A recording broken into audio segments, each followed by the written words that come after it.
Hello everyone, and this is Edmond Midaros channel and here with another quick tutorial. At sa video ito ay tuturo ko on how to fix allow this app to make changes to your device.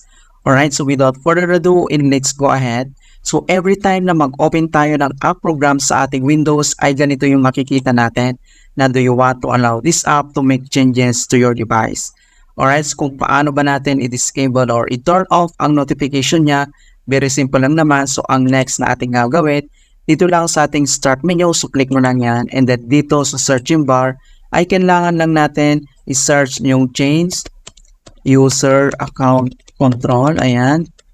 And then, open lang natin to. So, click lang yan.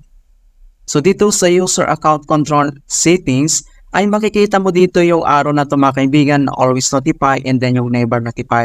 So, i-drag lang natin ito. So, baba natin. Ayan. So, ibig sabihin na na-turn off na yung notification na do you want to allow this app to make changes to a device. And then, ang susunod na yung gagawin, i-click mo lang yung OK. Ayan. So, ganun lang po kasimple mga kaibigan kung paano natin ipipix yung allow this app to make changes to your device. Alright, and hope na may natutunan ulit kayo mga kaibigan at nakapag-share ulit ako ng panibagong kaalaman. And please don't forget to like this video and subscribe to my channel for more helpful tutorials and tips. And if you have any questions or suggestions, please leave them in the comment down below. Thank you guys and see you in my next tutorial.